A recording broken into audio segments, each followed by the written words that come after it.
Apart from the text that we need to put in our segment to control, all we have to do is create an active section and then one red line here to divide up the the last two sections. And of course, I've already measured out our guides for us. So let's just go ahead and we're going to create 3 guides really quickly. So let's go up to New Guide from View. And let's create a vertical guide, make sure that vertical is selected, and we're going to go 312 pixels to the left. And that's going to set up our first. Let's do that once more. Let's go to 621 pixels this time. And I'm only doing this with guides and doing this exactly and telling you exactly so we can, not be guesstimating the whole time, so we know exactly where we're going with this and can get the exact same look as the app that we're recreating. So let's do 621 pixels. All right, and this is the space in between here that we're going to do our active selection. You guys remember what an active selection is from the iOS guidelines section. So with these guides, let's go ahead and zoom in a bit, and I'm going to go, hit Control Plus and go in a little bit, and I want to create a active layer. So I'm going to hit Control Shift in, Command Shift in, and create a new layer and just call this active. Okay, and I'm just going to use my rectangle marquee tool to make sure that I get this exact selection. And of course we can zoom in real close, and I'm at 800, so I make sure I get this perfect. And you can see that this is just touching the red line but not going over it, just touching the blue line. And I'm going to drag all the way down to the right until I see my other guide and have the perfect selection, which I do. And I'm going to go ahead and paste this red color in.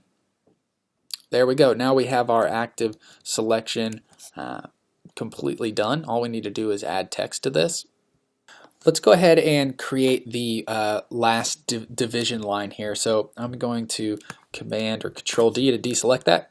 And I want to create a new guide, and I'm going to zoom out really quickly because it needs to be somewhere over here in the middle. So let's go to View, New Guide. We're going to create this last guide, and this one's going to be 921 pixels from the left side. So I'm going to hit OK, and there's my guide. Perfect. Let's zoom in on this bad boy. All right, and we're going to go to our tool or our shape and find the line tool, and we're going to be doing a 1 pixel line, which is already set to the weight, and the color fill is already set to the red we need. So we can just get over here on the right side of this line, and I'm going to drag down. And that doesn't look thick enough. So I want to open up my reference. I actually didn't check. Yeah, so the line actually, and if we zoom way in on this line, yep, it needs to be 3 pixels. No problem. Let me hide this layer. Let's change our weight to 3 pixels. So if you accidentally drew that, just hit Control Z to undo it. And now we can do the line in its proper width. There we go. And I'm just going to make sure that that's touching the top and touching the bottom. We can use our Move tool to drag this shape just to the left side of the blue line, and that's perfect. And I'm just going to rename this divider and try to keep everything, somewhat organized. So we have active divider. Let's go ahead and add some text here, which will be easy, and we're looking pretty good. I'm going to create a new text layer. Just drag it inside here. All right, and let's call this, I think it's day, week, and then, day, week, and month.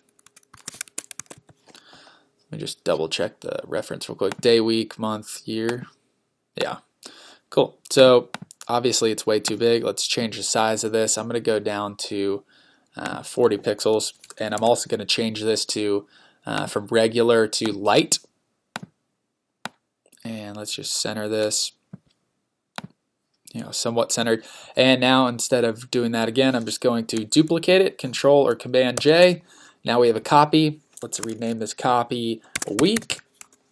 Now let's actually let's drag this over. You're going to notice when we drag, this red new day that we just duplicated is going to go onto this red, and we're going to lose it. That's fine. Let's grab our text tool, hover over where we know it is until it changes to this I, and I'm just going to select it, select day, and let's just change this color to white. There we go. And let's also change the text to week. Perfect. I'm just going to move this, make sure it's centered while holding shift. I can just do that, and actually it appears that it's a bit too high, which means the day is a bit too high too. So I'm going to grab hold shift and grab day and have both layers selected, and just while holding shift drag it down a little bit. And I'm going to turn off snap because it won't let me get right in the center. So with snap off, make sure we are right in the center. That looks pretty good. And I'm just going to duplicate the week, Control or Command J, drag it over, grab my text tool, and let's make sure we change this color back to red by just using the eyedropper tool. Week, and we'll call this a month. And let's go ahead and Control Command J, duplicate month, and do this one last time. And there we go. Grab our tool. Let's just change this to year. And I'm going to make sure this is centered really quickly. Boom. Let's grab month, make sure it's centered. And I'm going to go ahead and clear my guides so we can really see. Whoops. I'm going to go clear guides. And there we have it. Pretty cool. We have some segmented control here. Looks pretty good. Let's take a look at our reference. Yep. Pretty spot on. Obviously, there's going to be some discrepancies as far as having it exactly the same because the text that we're using isn't the official exact text that Apple uses in their apps, but it's close enough. It looks real good. If anything, we could probably change the week. Needs to be a bit lighter. It's not going to get any lighter than that, maybe smaller. But other than that, looks pretty good. We have that segmented control done. Let's keep moving.